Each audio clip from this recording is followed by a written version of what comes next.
మరో భక్తుడు కనపడతాడండి. దేనికి దేవునికి ఇష్టమైన భక్తుడు, దేవుడితో నడిచినటువంటి భక్తుడు, ఏమండి దేవుని ఆడుకున్నటువంటి భక్తుడు, దేవుడంటే ఇష్టానుసారుడిగా పూజించిన భక్తుడు ఒక ఆయన కనపడతాడు. అతను ఎవరంటే దానియేలు. ఎవరంటే అతని పేరు దానియేలు.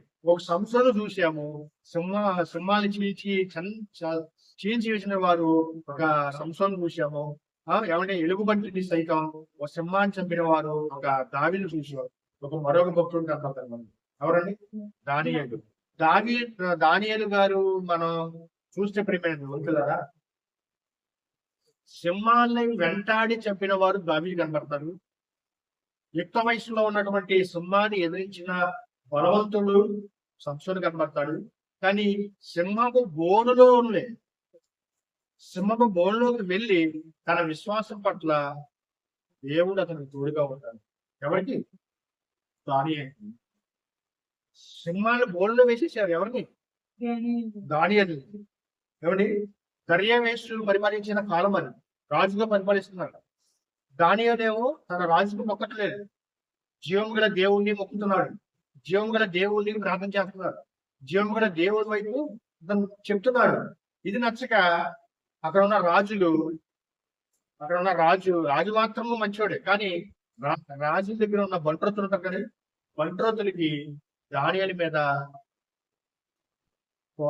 కుట్రపడ్డారు. ఏం కుట్రపడ్డారు?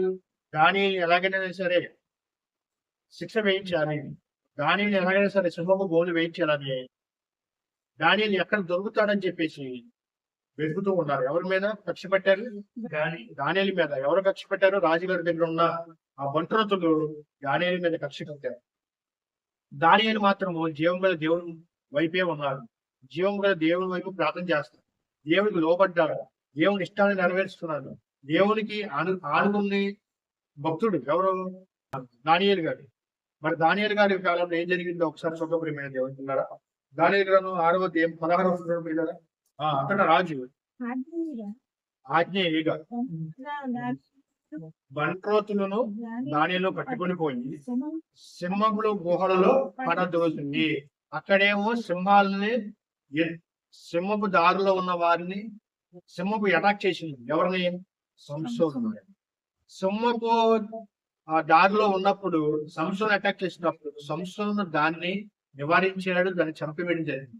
కానీ ఇక్కడ మాత్రము దానియేలు ఎక్కడ వేశారని? సింహపు బోనులు వేసేసారు. అంటే అందులో ఒకటి కాదండి, చాలా ఉంటాయి. సింహములు అని అన్నాడు కదండి, అంతే కదండి. సింహములు గుహలో అంటే ఎన్నో సింహాలు ఉన్నాయి. ఒక సింహం నుంచి తప్పించుకోవడమే చాలా కష్టం. అలాంటిది సింహములు గుహలో పడివేశారు. ఎవరిని? దానియేలు. ఎందుకు పడివేశారు? ఎవరి? రాజుకు మొక్కట్లేదు. ఆనాడు పరిపాలించిన రాజు నెబుకద్నెజరు. దర్యావేషు రాజు కాలంలో జరిగిన యథార్థ సంఘటన ప్రియమైన రాజుకు మొక్కట్లేదు. రాజుకు మొక్కాలి ఆ కాలంలో. కానీ దానియేలు మాత్రము జీవగల దేవుని వైపు ఉన్నారు. తండ్రి అయిన దేవుడు యెహోవా వైపు ఉన్నాడు. దేవుని ఆరాధిస్తున్నాడు, దేవుని కనపరుస్తున్నాడు, దేవుడి మాటలు చెప్తున్నాడు. ఎవరంటే దేవుడు అంటే ఇష్టంగా బ్రతుకుతున్నాడు. అది నచ్చక జీవం గల దేవుని వైపు తిరగకుండా చేయాలని కుట్రపన్నారు. ఎవరు? రాజుగారి దగ్గర ఉన్న బంట్రోతులు. ఎప్పుడు ఎక్కడ దొరుకుతాడు దానిని శిక్షించాలి, దానిని చంపేయాలని అని కుట్రపన్నారు. ఎవరు? రాజుగారు ఉన్న బంట్రోతులు. కానీ రాజుగారికి మాత్రం ఇష్టం లేదండి. దానియేలు గారిని సింహపు బోనులు పెట్టడం రాజుగారికి ఇష్టం లేదు. అయినా సరే బంట్రోతులు చెప్పినట్టుగానే రాజుగారిని దానియేలు గారిని ఏం చేశారు? సింహపులు గుహలో పడవేసిరి. పడద్రోయిగా రాజు నీవు అనుదినం తప్పక సేవిస్తున్నా నీ దేవుడే నిన్ను రక్షించిన నీ దానియేలుతో చెప్పిన. ప్రతిరోజు దానియేలు దేవుడితో ప్రార్థన చేసుకునేవాడు. ప్రతిరోజు దేవుడి పట్ల విశ్వాసంగా ఉండేవాడు. ప్రతిరోజు దేవుడికి ఇష్టంగా ఉండేవాడు. దేవుడి మాటను అంగీకరించిన వాడు, దేవుడితో నడిచిన భక్తులు ప్రియమైన దేవుడు ఎవరో? దానియేలు. మరి ఆ దానియేలు మరి గుహలో పడివేసినప్పుడు ఏం జరిగిందండి? గుహలో పడివేశారు. తర్వాత వారు ఒక రాయి తీసుకుని వచ్చి గుహ దూరంగా వేసి దానిని మూసారు. మరియు దానియేలు గురించి ఉమ్, రాజేమి అని ఆ, రాజముద్రను అతని అధికారులను ముద్ర వేసి దాన్ని ముద్రించింది. దానిని ముద్రించి అంతటా రాజు అంతట రాజు తన నగరముకు వెళ్ళి తన నగరముకు వెళ్ళి రాత్రి అంతా ఉపవాసం ఉండి ఆ రాత్రంతా ఉపవాసం ఉండి నాట్య వాద్యములను జరిగినలేదు. అతనికి నిద్ర పట్టబోయింది. తెల్లవారుజామున రాజు వేగిరమే లేచి సింహముల గుహ దగ్గరికి త్వరపడిపోయిను. అతడు గుహ దగ్గర రాగానే గొప్ప స్వరముతో దానియేలు పిలిచి, జీవము గల దేవుని సేవకుడైన దానియేలు, నిత్యము నీవు సేవించుతున్న నీ దేవుడు నిన్ను రక్షింపగలిగినా అని అతని అడిగాను. రాజుకి నిద్ర పట్టలేదండి.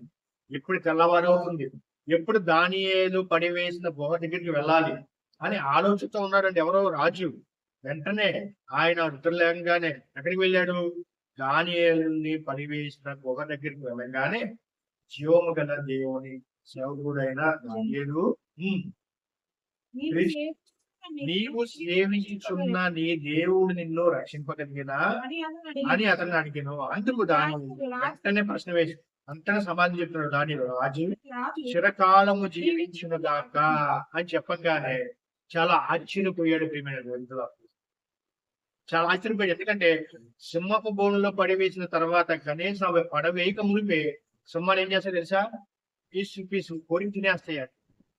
ఈ సింహం నోటి నుంచి తప్పించుకోవడం చాలా కష్టం అండి. కొంతమంది సోషల్ మీడియాలో మనకు కనబడతాయి. సింహపు నోళ్ళ నుంచి తప్పించుకుందాం ముత్యం చేయడం అంటారు. సింహపు బోన్ నుంచి తప్పించుకుందాం ముత్యం చేయడం అంటారు. ఆడ అదృష్టం బాగుండి తప్పించుకోవచ్చు, కానీ సింహపు నోళ్ళ నుంచి, సింహపు గుహల నుంచి కానివ్వండి, ఆ సింహపు ఎదురైన చోట కానివ్వండి తప్పించుకోవడం ఇంపాసిబుల్. ప్రియమైన అది ఎంతో వేగంతో పరిగెడు. అది మనిషి కనపడగానే అటాక్ చేసి చంపేసి తినివేస్తుంది. కనీసం బోన్స్ కూడా మిగలవండి, మొత్తం కోరికి పిండి చేస్తుంది. ఏది? సింహం. అందుకని సింహం చాలా డేంజర్ అండి. సింహం అడవి రాజు అండి. ఆ సింహం క్రూరమైన జంతువు సింహం. అలాంటి సింహము బోనులో ఎవరు పడివేశారు? దానియేలు పడివేశారు. దానియేలు పడివేసేశారు. కానీ పడివేసిన తర్వాత తనకున్న విశ్వాసం బట్టి సింహాలు దానియేలుని ఏమి చేయలేదు. వెంటనే రాజు ఆ సింహపు బోనులో ఉన్నటువంటి దానియేలు దగ్గరికి వచ్చి, అప్పుడు దానియేలు ఏం చెప్తున్నాడు? నీవు నేను నా దేవుని దృష్టికి నిర్దోషిగా కనబడిన కనుక తన దూతను పంపించి, తండ్రి అయిన దేవుడు తన దూతను పంపించి సింహపు నాకు ఏ హాని చేయకుండా వాటి నోళ్ళను పోయించెను. దేవుడి పట్ల యథార్థంగా బ్రతికాడు దానియేలు. దేవుని ఇష్టాన్ని నెరవేర్చాడు దానియేలు. దేవునికి గొప్పగా ప్రార్థన చేసిన ఒక గొప్ప భక్తుడు ఎవరు? దానియేలు. దానియేలు దేవుడి పట్ల ఎంత శ్రద్ధ, ఎంత భక్తి చూపించిన ప్రేమ. నీతిమంతుడు ఎవరు? దానియేలు. అందుకే దానియేలు ప్రార్థన దేవుడు ఆలకించాడు. దానియేలు విశ్వాసం చాలా గొప్పది. అందుకే దేవుడు దానియేలు దగ్గరికి ఎవరు పంపించాడు? దేవుడు దూతను పంపించాడండి. ఏ హాని చేయకుండా దానియేలును కాపాడటం జరిగింది. దానియేలు విశ్వాసం చూడండి ఎంత గొప్పది. దేవుడు అతనికి తోడుగా ఉన్నాడు. సింహపు బోర్డు నుంచి ఏమండి కానీ ఏమి హాని చేయలేదు ఎవరిని? దానియేలు మాత్రం ఏ హాని చేయలేదు. ఎందుకు? అక్కడ దేవదూత కాపాడబెట్టాడు. ఎవరు? దేవుడు. ఈరోజు నువ్వు నేను మనమందరం దేవుడి పట్ల విశ్వాసం ఉంటే నీ పక్కన 1000 మంది పడినా, నీకు ఎన్ని అపాయం జరిగినా దేవుడు నీకు తోడుగా ఉంటాడు. నువ్వు దేవుడి పట్ల విశ్వాసం ఉంటే ఆ ప్రాంతంలో ఏదన్నా జరిగినా నిన్ను కాపాడుతాడు దేవుడు. నిన్ను పుచ్చుతున్నామంటే దేవుడు నిన్ను కాపాడలేడు. నువ్వు విశ్వాసం ఉండాలి. నువ్వు విశ్వాసం ఉంటే నీ శత్రువుల చేతుల నుంచి కూడా నిన్ను విడిపిస్తాడు. ఎన్నో ఆపదల నుంచి నిన్ను విడిపిస్తాడు. ఎన్నో అద్భుతాలు నీ పట్ల జరిగిస్తాడు. ఎన్నో అద్భుత కార్యాలు జరిగించే దేవుడు మన వెనక ఉన్నాడు. మనకు భయం. జీవము గల దేవుడు మన వెనక ఉన్నాడు అని అనుకోడు. ఖచ్చితంగా దేవుడు మనకు తోడుగా ఉంటాడు. దేవుడిని రక్షిస్తాడు. దేవుడిని ఎన్నో ఆపదల నుంచి ఆయన రక్షిస్తే సమర్థుడు దేవుడు. అలాంటి సందర్భంలో దానియేలు గుర్తు చేసుకోండి. అలాంటి సందర్భంలో దానియేలు మీరు విశ్వాసం ఎలా ఉందో అలాంటి విశ్వాసం మనలో, నీలో, నాలో, మనలో ఉంటే నీ చుట్టుపక్కల ఎంతమంది నీ శత్రువులు ఉన్నా కాపాడు. దీనిని బట్టి నీకున్న విశ్వాసాన్ని బట్టి ఆనాడు సంసోను గారి దగ్గర ఆయుధాలు లేవు. అయినా సరే సంసోను దేవుని ఆత్మ తోడుగా ఉంది.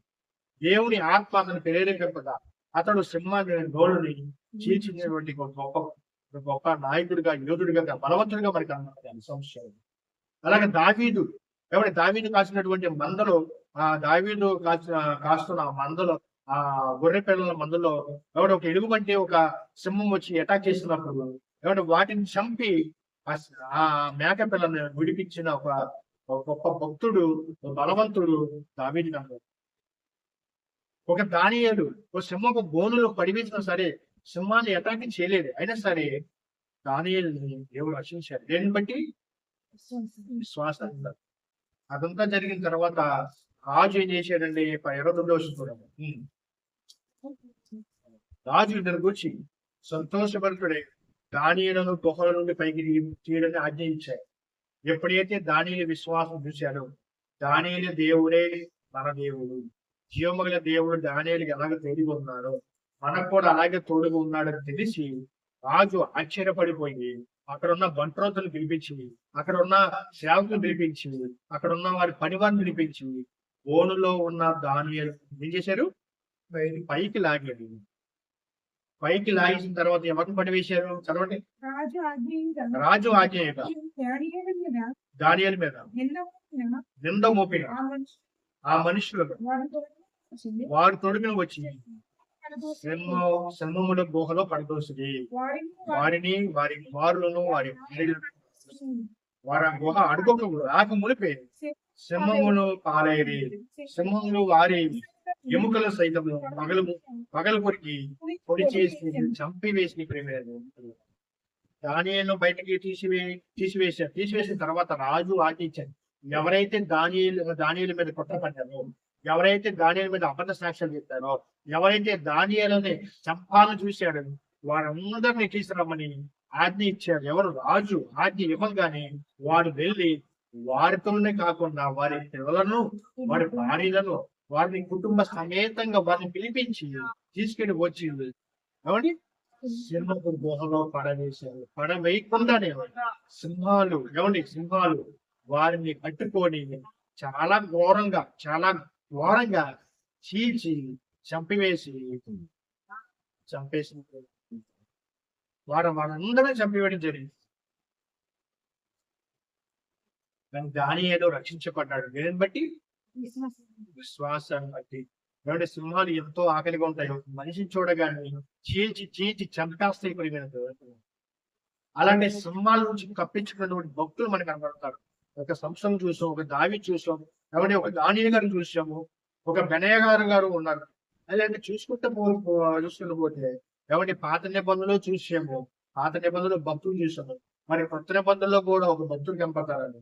అతడు ఎవరు కదండి? అపోస్తుడైన పౌలు గారు చెప్పాడు. అపోస్తుడైన పౌలు గారు చెప్పగానే ఆయన జీవితంలో ఒక దేవుని పట్ల యథార్థంగా ఉంటుంది. దేవునికి ఎంతో ఇష్టంగా పరిచయం చేశాడు. ఎన్నో ఆపదలు వచ్చినా, కష్టాలు వచ్చినా, నిందలు వచ్చినా, ఇవన్నీ వచ్చినా సింహపు నోళ్ళ నుంచి కూడా తప్పించిన గొప్ప నాయకుడు, యోధుడు అపోస్తుడైన పౌలు గారు. నేను క్రీస్తు పోలి నడుస్తున్న ప్రకారం నన్ను పోలి నడుచుతుంది. యేసుక్రీస్తు వారిని నడిచాడు, యేసుక్రీస్తు వారితో పాటు స్వార్థ ప్రకటించాడు, యేసుక్రీస్తు వారితో పాటు అనేక చోట్లకి స్వార్థ ప్రకటించాడు గొప్ప నాయకుడు పౌలు గారు. పౌలు గారికి కూడా యేసుక్రీస్తు వారి తోడుగా ఉన్నాడు. 2వ పత్రిక 4వ అధ్యాయం 16వ వచనం, నేను మొదట సమాధానం చెప్పినప్పుడు ఎవడు నా పక్షమును నిలవలేదు, అందరూ నన్ను విడిచిపోయి. ఈ రోజు సమాజంలో చూడండి, నీకు ఎవరు ఉన్నా లేకపోయినా నేను అందరు విడిచిపెట్టేసినా సరే నీకు దేవుడు తోడుగా ఉన్నాడని నువ్వు అదే విశ్వాసము. నీ చుట్టూ నీ స్నేహితులు విడిచిపోయినా పర్లేదు, నీ రక్త సంబంధులు విడిచిపెట్టినా పర్లేదు, నీ అన్నదమ్ములు విడిచిపెట్టినా పర్లేదు, నీ బంధువులు, నీ స్నేహితులు ప్రతి ఒక్కరూ నిన్ను విడిచిపెట్టినా పర్వాలేదు, కానీ నీకు విశ్వాసం ఉంటే నీకు దేవుడు తోడుగా ఉన్నామని. సంసోన్ గారి జీవితంలో అదే చూసాము, దావీదు గారి జీవితంలో అదే చూసాము, దానియేలు గారి జీవితంలో అదే చూసాము. అలాగే పౌలు గారి జీవితంలో కూడా ఆయన అనేక ప్రాంతాలకి వాటిని ప్రకటించారు. ఆయన ఎవరు వినలేదండి, ఎవరో ఆయన ఆదరించలేదండి, ఎవరో అతన్ని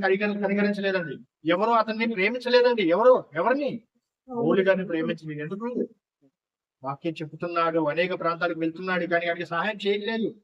అనేక వారు వస్తున్నారు, వింటున్నారు, వెళ్ళిపోతున్నారు, కానీ పౌలు గారిని విడిచిపెట్టేశారు. అలాంటి సందర్భంలో పౌలు గారు చెప్పినట్టు నేను మొదటి సమాధానం చెప్పినప్పుడు ఎవడు నా పక్షమున నిలువలేదు, అందరూ నన్ను విడిచిపోయారు, ఇది వారికి నేరంగా ఎంచబడుతున్నాను కాక. అయితే నా ద్వారా సువార్త పూర్ణంగా ప్రకటింపబడు నిమిత్తము అన్ని జనులందరూ దాని విను నిమిత్తము ప్రభువు నా పక్షము నా పక్క నిలిచి నన్ను బలపరిచింది కనుక నేను సింహపు నోటు నుండి తప్పించబడినది. పౌలుగా చెప్పారు, సింహపు నోటు నుండి తప్పించబడితే అంటే పక్కన ఎవ్వరు లేరు, అయినా సరే ప్రేమ యేసుక్రీస్తు పడ్డాడు, ఆయన తోడుగా ఉన్నాడు, ఆయన రక్షించాడు. ప్రేమైన ఈ రోజు ఎవరు ఉన్నా లేకపోయినా మనం కాపాడుకోవాల్సినది బలమైన విశ్వాసము.